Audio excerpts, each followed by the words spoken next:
And our subject this morning is Nuestro the tema en rules esta for mañana church es las expansion. reglas para And we la shall be expansión looking de la inside the iglesia. committee.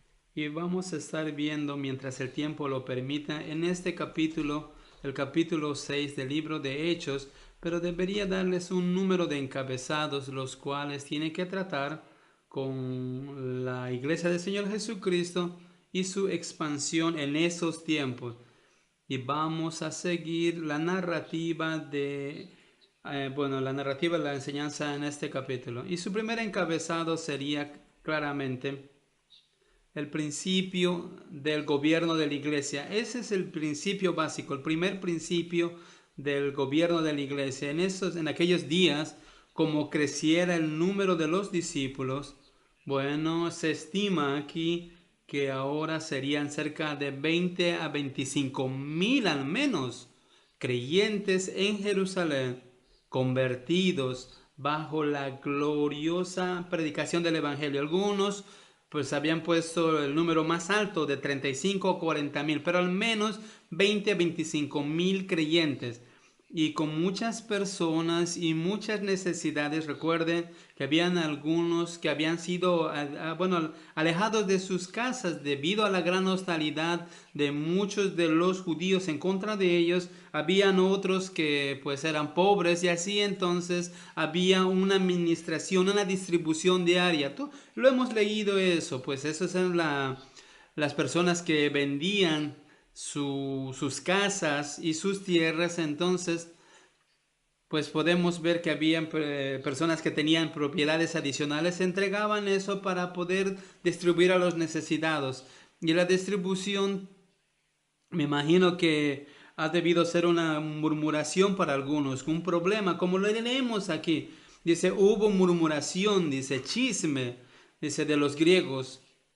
No eran griegos como probablemente ustedes lo saben, pero eran los helénicos. Eran personas que quizás eran israelitos que habían sido esparcidos, y muy atrás en la historia, en el tiempo del retorno de los israelitas de la captividad bajo el imperio babilónico. Bueno, la mayoría de ellos, de estos israelitas, no habían retornado. Entonces hay algo aquí, pues a través de los siglos que habían vuelto a Jerusalén, podemos ver que estas personas hablaban griego, hablaban el lenguaje del imperio griego, el cual estaba gobernando ahí. Entonces estaban conformados a las maneras griegas y a la cultura griega.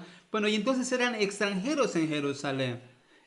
Tenían su propio lenguaje, su propia cultura, pero eran muy fervientes, hebreos y judíos al mismo tiempo, y obviamente se mantenían a un lado de los nacionales, o sea, de los que eran nacidos en este lugar. Hablaban arameo y leían griego, y adoraban de manera hebreica y leían griego. Entonces, esto es lo que podemos ver. Y esto implica en este pasaje de que estos griegos judíos que hablaban estaban ahí, tenían sus propias asambleas, sus propias congregaciones. Ahora están convertidos, están en una sola iglesia, la iglesia del Señor Jesucristo. Pero los apóstoles no podían tratar con esta carga, especialmente con este ministerio de compasión y la distribución diaria que daban de ayuda. Entonces había una murmuración. Algo muy interesante, los que murmuraban eran pues una vergüenza que esto suceda en la iglesia, y no deberían estar descontentos, solamente que ellos estaban buscando estas cosas. Un viejo puritano decía, un antiguo dicho dice, que se utiliza como un consejo: siempre busca la verdad en los reclamos. Esto se hablaba a las parejas que se iban a casar. Siempre tienes que buscar la verdad en el reclamo y responder a esto. Y ciertamente los apóstoles hicieron aquí porque no leemos que ellos no reprocharon a esta murmuración. Entonces, aquí había una dificultad válida. ¿Por qué? Porque las viudas de los griegos, de los helénicos, resultaron ser como judíos hebreos, porque dice que las viudas de aquellos eran desatendidas. En el versículo 2 veamos lo que dice. Vamos a hablar como dijimos, vamos a hablar de la primera regla. Y entonces en el versículo 2 dice, entonces los 12 convocaron a la multitud de los discípulos, dijeron, no es justo, esto no complace a Dios, no agrada a Dios, no te agrada a ti. Esto no es justo, no complace, no es agradable que nosotros dejemos la palabra de Dios para servir a las mesas. No, ellos no quieren decir que no quieren servir a las mesas. ¿Por qué? Porque la tarea puede ser organizar esto, no el servicio de las mesas, sino es una manera figurativa de hablar. Y esa es la manera que se utiliza aquí. Pero a pesar de todo esto, lo que están diciendo es importante. Con 20,000 a 25,000 personas presentes ahí, tan grande oportunidad que tenían en la ciudad, la gran puerta abierta de oportunidades, y las personas no estaban escuchando, y por el momento la persecución la cual había detenido estaba avanzando nuevamente, y probablemente años había de lapsos entre el capítulo 5 y capítulo 6. Pero pues parece que por la narrativa ellos habían sido liberados para predicar el evangelio, y podrían muchas personas ser convertidas. Ellos habían hecho más de lo que podían hacer. Entonces propusieron, dice, 7 hombres, dice, 7 varones de buen testimonio. Dice en el versículo 3, buscad pues, hermanos, de entre vosotros a 7 varones de buen testimonio. A veces nos gusta debatir en cosas menores, pero no creerías de las cosas pequeñas que a la gente le gusta debatir.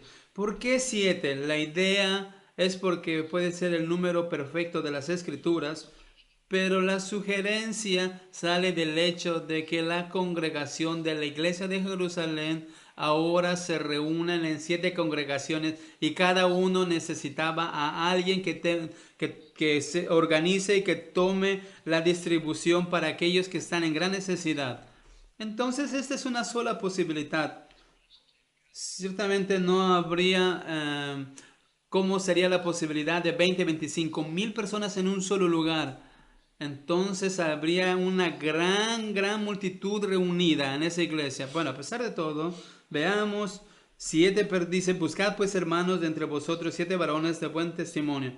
Y aquí está el primer principio básico del gobierno de la iglesia, la cual deberíamos obedecer hoy en día. Y voy ahora a Mateo 20. Vamos a ver, hemos visto esto en un estudio bíblico no mucho tiempo atrás. Voy a leer desde el versículo 25. Entonces Jesús, llamándolos, dijo, y esto es un llamamiento exclusivo, y dice, sabéis que los gobernantes de las naciones se enseñorean de ellas. Ellos son autocríticos, tienen señorío sobre los otros, y ellos la ejercitan. Y los que son grandes ejercen sobre ellas potestad. En otras palabras, el Señor dice aquí a los discípulos, entre medio de los gentiles, los gobiernos son jerárquicos. Y lo es hoy en día en el mundo. Tú tienes un primer ministro supremo, un presidente, y los que están debajo de ellos, el gobierno, el gabinete, quizás ellos están bajo su orden, en una pirámide de burocracia, y la autoridad continúa. Versículo 26 en Mateo 20 dice, mas entre vosotros no será así. Nunca debería ser así. No debería haber una papa, un obispo, como lo que tenemos hoy en día en la Iglesia Católica Romana. No nos sorprende que haya eso en la Iglesia Católica. ¿Por qué? Porque la doctrina del siglo 4 y 5 pues ha sido cambiada. No debería entonces haber entre nosotros, y no debería haber una iglesia nacional, la iglesia de Inglaterra, o las iglesias obispales, o pues en el tiempo de la Reforma eran reformadas en sentido de la doctrina, pero no en el sentido del gobierno. Y aún en su mejor tiempo, después de la Reforma, eran reformados y empezaron a predicar el evangelio, pero muy pocos hoy en día lo hacen en la Iglesia Nacional. Muy pocos, como sea, se han llegado a corrompir sus doctrinas y pues lo podemos ver en sus 39 artículos y nunca ha cambiado eso en referencia al gobierno de la Iglesia. La iglesia, bueno, el sistema católico que está en lugar, pues tiene sus rangos. Entonces, recordemos lo que dice, más entre vosotros no será así. Nunca tiene que haber un gobierno jerárquico en la iglesia del Señor Jesucristo. Dice, sino que el que quiera hacerse grande entre vosotros será vuestro servidor, su ministro. Entonces el versículo continúa. Entonces este es la primera regla para el gobierno de la iglesia. No tiene que haber un sistema jerárquico. Y lo que tú ves aquí es como los apóstoles eran cuidadosos de poner eso en efecto. Ellos estuvieron en el seminario del Señor Jesucristo, el Señor de la gloria, y guardaron ese principio. Entonces, en vez de designar personas ellos mismos, nosotros somos los apóstoles, dirían. Claro que ellos eran los apóstoles, eran especiales cuando se fundó la iglesia. Y a algunos de ellos se les dio palabras inspiradas, las cuales fueron preservadas en las Escrituras.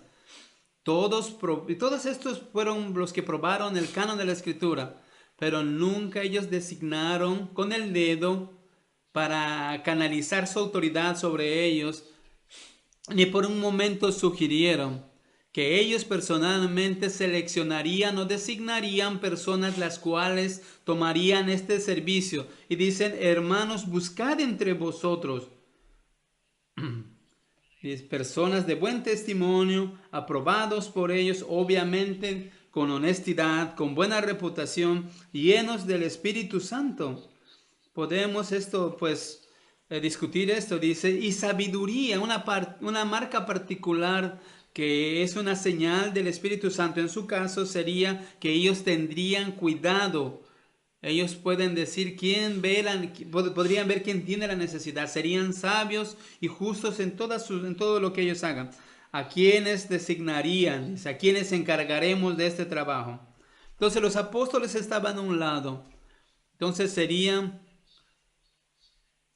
ellos mismos seleccionarían, proporcionarían nombres. Exactamente no se nos dice aquí cómo es que ellos hicieron eso, pero por detalle no vamos a buscar en Hechos 6. ¿Por qué? Porque hay silencio acerca de los detalles. Pero vamos a ver las epístolas pastorales, las reglas, las cuales fueron dadas por Dios, inspirado al apóstol Pablo. Pero aquí notamos que el gran fundamento principal es puesto aquí en efecto y está pues dicho que no hay jerarquía. Son siervos. Entonces veamos aquí en el versículo 2. No complace ni agrada. Dice que nosotros dejemos la palabra de Dios para servir a las mesas. Esto ciertamente pues es el servicio de los diáconos. La palabra griega díkon, pues ellos no se llaman diáconos, sino que la palabra se llama como siervos, servidores. Y en el versículo 4 dice, y nosotros persistiremos en la oración y en el ministerio de la palabra. Y esto me lleva al segundo encabezado, y es este. Los dos únicos ministerios fundamentales. En esos días nosotros queríamos saber cómo es la iglesia fue expandida. Y hay muchos libros acerca del crecimiento de la iglesia, hay muchas ideas, muchas innovaciones y propuestas. Nunca han habido tantos métodos propuestos para hacer que la iglesia de Cristo crezca. Toda clase de cosas las cuales nunca habían existido, pues han emergido en los últimos 50 años. Es la era de la innovación. Pero tú sabías que la Escritura dice, de hecho, no innovación. No innovación humana. Hay dos cosas las cuales tú haces para ganar almas. Hay dos cosas las cuales que serían el fundamento para la expansión de la iglesia de Dios. Que cada congregación individual tiene que hacer. Son dos cosas y está aquí y son mencionados en este versículo por el apóstol. Y llega pues también del seminario del Señor Jesucristo a ellos, las lecciones que enseñó a los apóstoles de manera exclusiva. Y aquí venimos al versículo 4, y nosotros persistiremos exclusivamente en dos cosas, en la oración y en el ministerio de la palabra. Un momento, examinemos el versículo. ¿Qué es lo que está diciendo acerca de... ¿Qué es lo que habla de teatro, del drama? ¿Qué es lo que dice acerca de personas que traigan sus maneras de adoraciones o su innovación para exhibir una y otra cosa? ¿Qué es lo que dice acerca de todas esas cosas o esas ideas las cuales se han creado no hace mucho tiempo atrás? ¿Qué es lo que dice acerca de los autores? Probablemente pues han tratado de hacerlo bueno, han escrito buenos libros, pero ellos dicen, aquí hay un libro que te ayudará a hacer la iglesia de una manera diferente. Hacer una iglesia diferente es exactamente lo que el libro hace. Innovación humana reemplaza la agenda de la palabra de Dios. Dice, y nosotros persistiremos, continuaremos en la oración y en el ministerio de la palabra. La primacía de la predicación de la palabra fue recuperada en la Reformación. Fue guardada como tesoro por la iglesia del Señor Jesucristo a través de los siglos hasta la era de la arrogancia. Oh sí, somos la era más educada. Eso es cierto, la generación más educada. Hemos sido entrenados de manera más grande. Tenemos un grande conocimiento. No podemos negar eso, pero eso ha venido a nuestra cabeza como sociedad. Nos ha hecho la más arrogante generación. Pues ¿qué es lo que hacemos? Quitamos la palabra de Dios, quitamos el mensaje por la nuestra. Esto no es una iglesia creyente bíblica. Aquí está el principio de la palabra de Dios. Deberíamos apreciar esto, queridos amigos, y siempre preservar nuestra iglesia a estas cosas y tratar de persuadir a otros que lo hagan. Esta es la iglesia real en su expansión. Dios, si va a bendecir, lo hará de esta manera. Tú dirás, yo conozco personas y sus iglesias y la iglesia en su drama, en su teatro, en su banda, y han traído pues estrellas de rock, pero no estamos hablando acerca del crecimiento real de la iglesia, personas que realmente han sido convertidas, han venido bajo la convicción del pecado, se han arrepentido delante de Dios, han entregado su vida a los pies de la cruz del Calvario, han nacido genuinamente y han sido transformados y dejaron el mundo y viven para Cristo y le sirven a Él. No tienes más, no hay más de eso en esas iglesias que se están expandiendo por métodos alternativos, por innovación humana, la cual no está aquí en la Biblia. Es una vergüenza, es un engaño, es algo vacío, vano. Dice, y nosotros persistiremos, continuaremos en la oración y en el ministerio de la palabra. Entonces el ministerio de la palabra, la predicación del evangelio, la predicación de la palabra de Dios, la persuasión hacia las personas, apelar a ellas. Vamos a hablar de esto pues un poco más. Y todo esto es confiando en el Espíritu Santo. Y ahí es donde la oración entra a tomar lugar. Los apóstoles oraban todo lo que podían. Nunca habían predicado o entrado a una casa o hablado a los ocupantes sin haber orado honestamente y privadamente con Dios para que tenga efecto y para que haya salvación. Vemos que ellos solamente dependen en el poder del Espíritu Santo cada día de sus vidas. Oraron, muchas oraciones, guiaban en oración. Podemos ver que hay un registro en la Biblia de todo lo que ellos hacían en la oración. Alentaron a orar. La predicación no puede ser bendecida sin la oración. Los dos fundamentos gemelos para predicar, yo tengo que incluir el testimonio personal, la proclamación, todo lo que vayamos a hablar acerca de Cristo. Son los dos fundamentos gemelos, los cuales es orar y predicar. No hay no tenemos música ni ministerio de música en la Biblia, no tenemos directores, no tenemos ninguna clase de funciones o clase de adiciones. Tenemos que predicar y tenemos que orar. Ese es mi segundo encabezado y vamos a encontrar más mientras el versículo continúe. Los dos fundamentos del ministerio, que sería el ministerio de la palabra y la oración.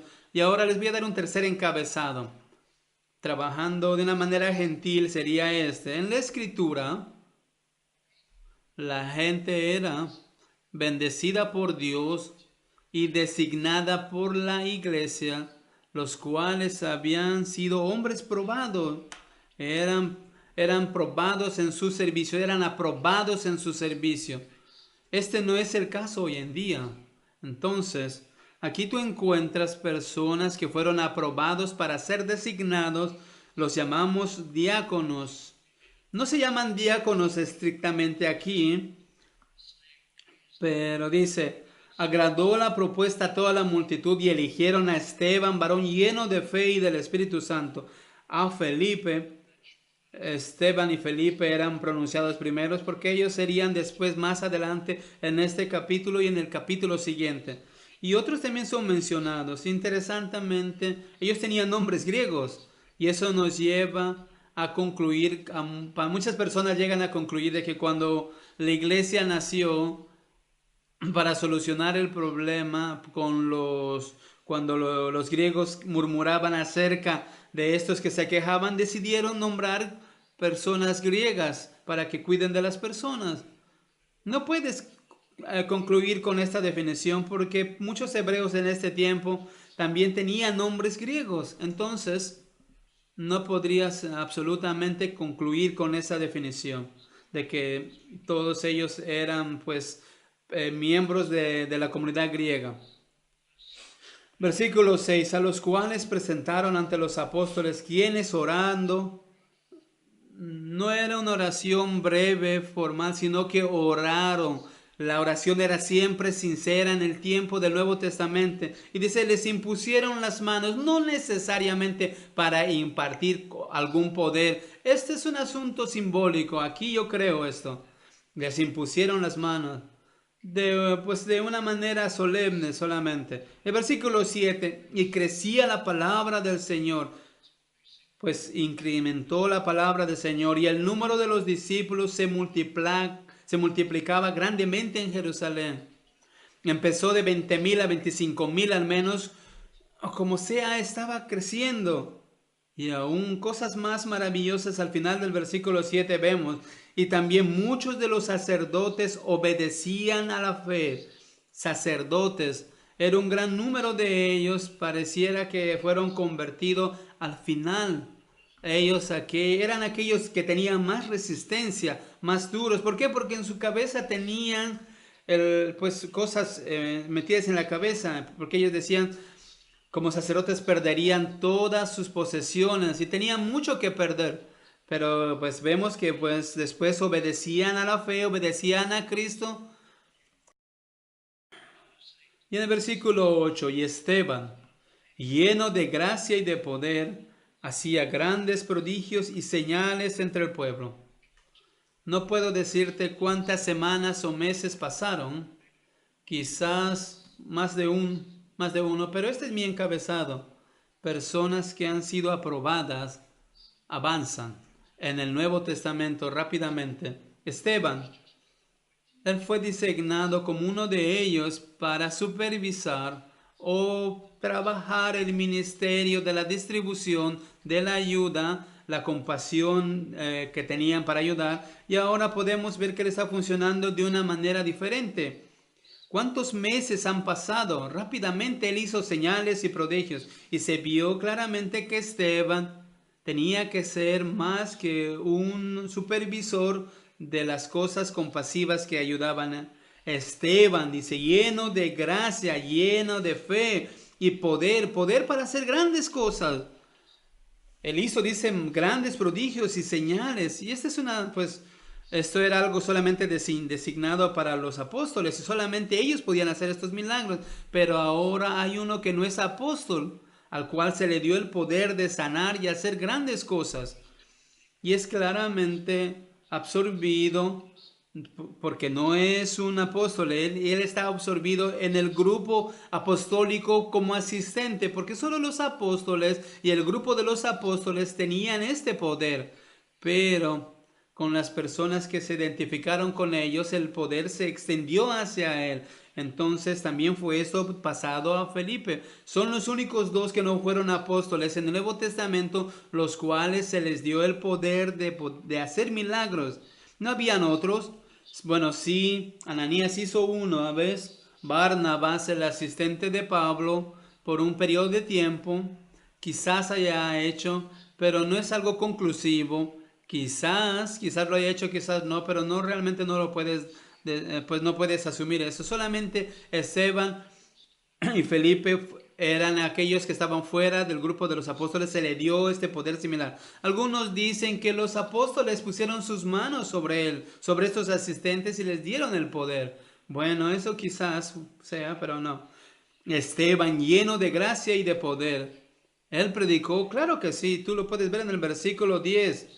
Pero no podían resistir a la sabiduría y al espíritu con que hablaba. Entonces, aquí tú tienes una persona que está avanzando, quizás sea la palabra correcta, en el ministerio de la predicación. ¿Por qué? Porque él había sido claramente aprobado. Él empezó como un diácono, organizando la distribución de la obra compasiva, pero en cierto tiempo lo encuentras a él con Felipe, en cierto tiempo actuando o pues siendo asistente de los apóstoles, si es que podemos utilizar esa palabra. Entonces, en el Nuevo Testamento son hombres probados los que han sido bendecidos. Solo quería ser ese encabezado. Y ahora vamos a pasar a otro encabezado en el versículo 9. La oposición siguió la instrumentalidad. Entonces se levantaron unos de la sinagoga llamada de los libertos y del mismo grupo podemos ver a Cirene de Alejandría, que implica que al menos habían 3 sinagogas aquí. Sinagogas podríamos llamarlas como congregaciones. No necesariamente tenían un púlpito, pero estas eran personas judías, las cuales se van a oponer en contra del evangelio y en particularmente perseguirán a Esteban. Entonces Esteban está siendo pues afectado para alcanzar a personas. ¿Por qué? Porque es que hay oposición ahora. ¿Y por qué esta oposición vendrá de la comunidad judía? ¿Por qué son ellos escogidos o por qué? Esteban obviamente está ministrándolos a ellos. Está claramente que él es una persona que habla griego. Está haciendo una gran impresión sobre los helénicos, aquellos judíos que hablaban griego. Entonces la segunda persecución será dada por ellos. Y los hebreos inconvertidos se unirán. Entonces en el versículo 9 podemos ver estos otros grupos de lenguajes, de personas que hablaban diferentes lenguajes y disputaban con Esteban. En el versículo 10 dice, pero no podían resistir a la sabiduría y al espíritu con que hablaba. Él era honesto, él era ferviente, él era muy sabio cuando él daba sus argumentos y en la manera en la cual persuadía para aplicar el evangelio y muchos fueron convertidos, no hay duda alguna, pero aquellos que no lo odiaban, entonces, pues aquellos que lo odiaban trajeron la persecución. Y versículo 11, entonces sobornaron a unos, significa que pues pagaron personas para que mientan. Y así pues trajeron un juicio pues malo. Y dice, entonces sobornaron a unos para que dijesen que le habían oído hablar palabras blasfemas contra Moisés y contra Dios. ¿Eso era cierto? Claro que no era cierto. Pero estaba basado en la verdad. Y nos da una idea de lo que Esteban estaba predicando. Blasfemas, palabras en contra de Moisés y de Dios, pues estaban aquí torciendo lo que él había dicho. Él nunca hubiera dicho palabras hostiles en contra de Moisés, pero él escogió lo que él estaba predicando para que la enseñanza de Moisés ya no se tiene que cumplir hoy en día, porque del gran profeta del cual había Moisés profetizado ha llegado, Cristo ha llegado, la ley ceremonial la cual Dios había dado a Moisés, la cual dio toda la ley ceremonial ya nos ha sido todo cumplido en Cristo Jesús.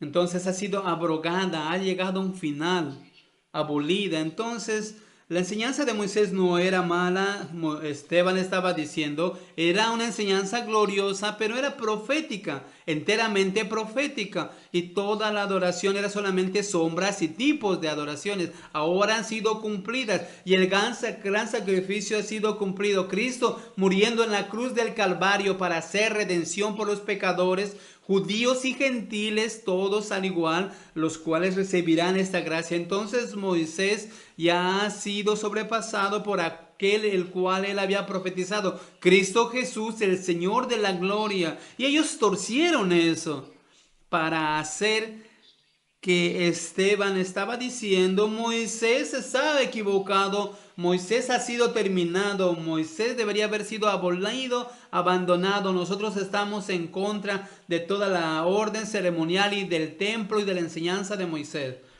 Pero eso era solamente un testimonio torcido y deshonesto,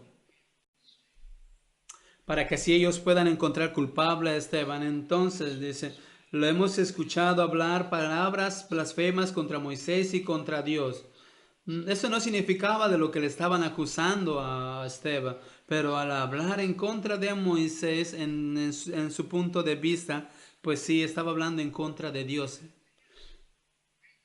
Y estos judíos que hablaban griegos, en el versículo 12 dice, y soliviantaron al pueblo, a los ancianos, a los escribas, y arremetieron, le arrebataron y le trajeron al concilio. Entonces el gran Sanedrín está sentado una vez más, está reunido en su gran concilio, en su gran templo. ¿Cuántos son? 71 miembros, pero al menos 50 más uno deberían estar presentes y deberían estar sentados en un semicírculo, mirando muy severamente y de una manera atemorizadora como antes los apóstoles los trajeron. Esteban tendría que estar ahí parado solitario en el centro de este semicírculo. Versículo 13, y pusieron testigos falsos que decían, hay más detalles ahí, este hombre no cesa de hablar palabras blasfemas contra este lugar santo y contra la ley. Bueno, son mentiras, pero refleja lo que Esteban estuvo diciendo. El orden del templo ya ha llegado a su final. La ley ceremonial ha sido cumplida. La profecía de la gran profecía de Moisés ha llegado a pasar. El Mesías ha venido. Versículo 14. Pues le hemos oído decir que ese Jesús de Nazaret destruirá este lugar y cambiará las costumbres que nos dio Moisés. Esto refleja lo que Esteban estuvo diciendo, pero cruelmente fue torcido. Jesús de Nazaret destruirá este lugar. Te maravillarías si Esteban estaría predicando del libro de Daniel y les estaría advirtiendo que el tiempo llegaría a su final, cuando Dios terminará el orden del templo. Te maravillaría cómo es que se les trajo una vez más el cargo que se puso sobre Jesucristo. Pero una vez más, esto es deshonesto y la persecución continúa. Entonces, Esteban está ahí en el medio del corazón de este asunto. Y esto me lleva al último encabezado, y es este. Que ahora la advertencia está unida a la gracia en la predicación del Evangelio. O pongámoslo de una manera. Se tiene que predicar para traer convicción de pecado. Veamos este versículo, este último versículo. Veamos el versículo final del capítulo 6.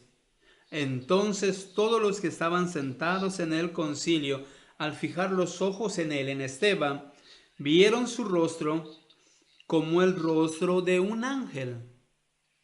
Queridos amigos, ¿qué está pasando? Dice, están mirando fijamente en él. La palabra antigua sería, pues no podríamos entender. Dice, pues su mirada está perdida en ellos, están encandilados. Su cara ha sido transformada, no pueden quitar sus ojos, están enfocados. Muchos de ellos son hombres pomposos, hombres autojustificados, muchos de ellos antagonistas de la predicación del Evangelio y en contra de Esteban también. Y aún así hay algo acerca en él, la cual no pueden dejar de enfocar su mirada en él. ¿Qué es lo que está pasando aquí para que estén mirando a Esteban? Vieron, dice, su rostro como el rostro de un ángel. Oh, tú dirás, eso solamente significa que él estaba bien compuesto. Él estaba ahí tranquilo. Estaba sin temor, estaba calmado, sin temor de ellos. Y que esto no le sorprendía a él. Quizás sea todas estas cosas. Ellos vieron como si fuese la cara o el rostro de un ángel. Ellos vieron una autoridad que golpeaba algo que nunca habían visto antes. Nunca habían visto un ángel. Nunca habían leído en las escrituras cuando Dios había enviado un ángel. Bueno, sí, el ángel del Señor y pues vemos que todo eran palabras de autoridad que golpeaban a ellos para que ellos puedan escuchar. Pues no vamos a ir a detalles en Esteban, porque hay que hacer una defensa acerca de él. Tú no serías alguien que defienda a Esteban. Entonces sería un sermón que difícilmente le defendería y traería sobre él más problemas. De hecho, Esteban predicaría a ellos, cuando lo vemos en el capítulo 7 en otro tiempo, vemos que es la predicación o el sermón más largo que podemos ver en el Hechos de los Apóstoles. Es doblemente largo que el sermón de Pedro en el día del Pentecostés. Y aún esto no fue dirigido a una multitud, solamente fue dirigido a un concilio, al Sanedrín, que está hostil en contra de él. ¿Cómo es que ellos escucharon a Esteban? ¿Cómo es que sostuvieron su contención en contra de él mientras él estaba desarrollando la historia de los judíos, cómo rechazaron a Dios? No solamente estaban enfurecidos, sino que continuamente su furia crecía. ¿Cómo es que él manejó para atraer la atención de estos hostiles judíos? Y no les decía, cállense. No, no tienes mucho tiempo para defenderte y no escucharemos tu sermón. ¿Cómo es que hizo esto? ¿Por qué? Porque como nosotros sabemos, él tenía el rostro de un ángel. No hay más información que esa, nada para que el predicador pueda amplificar o obrar en esto. Lo único que podemos decir es que tenía una ayuda divina y no podían detenerlo ni interrumpir, y solamente tenían que escuchar a cada palabra. Y podemos ver que hay mucha gracia en este mensaje. Podemos ver que es un mensaje de condenación, es un sermón que traerá convicción, pero de una manera dura. Podría ponerlo de esta manera o en este lenguaje. Es la última oportunidad, es el sermón de la última oportunidad. Eso es lo que suena para mí. Es el sermón de la advertencia. Ellos han tenido la gracia, han visto los milagros, las maravillas, los cuales eran invencibles, y aún las obras más difíciles. Muchos de ellos habían sido convertidos, pero ahora el Sanedrín, el concilio del Sanedrín, Esta es su última oportunidad para ellos para arrepentirse. Es un sermón, una predicación de advertencia. Esto es remarcable, notable. Pero veamos, pues perdón, lo veremos en otra oportunidad. Queridos amigos, este es mi último encabezado. La bendición siempre resulta en la persecución. Y el último encabezado sería este, que tenemos que advertir en la predicación. La predicación con advertencia trae para que vean la necesidad. Y hoy en día la advertencia pues ya no hay, no es una tragedia. Aquellos creyentes bíblicos quieren quitar el arrepentimiento y les dicen a sus estudiantes, no prediquen acerca del pecado, no prediquen acerca del pecado. Y aquí dice, estos son mis 5 encabezados para recordarles. En este capítulo, en el capítulo 6, los principios básicos del gobierno de la iglesia que fueron enseñados por Cristo han sido honrados y han sido puestos a la práctica. Los dos fundamentos y los dos únicos fundamentos para la expansión del ministerio son la oración y el ministerio de la palabra. Todo eso depende en la obra del poder del Espíritu Santo. El tercer encabezado es hombres aprobados al servicio de Dios. Felipe y Esteban, vamos a escuchar en su tiempo a ellos, fueron designados para ser oficiales y después hemos visto como cuarto punto la oposición, la cual siguió al ministerio fiel. No podemos evitarlo. Y el último punto, tiene que haber un elemento de advertencia, la predicación para la convicción del pecado. Bueno, y tenemos aquí el privilegio de venir a este sermón largo que podemos encontrar en el libro de Hechos. Queridos amigos, solo encabezados los cuales creo reflejarán la expansión de la iglesia en el libro de Hechos de los Apóstoles en el capítulo 6.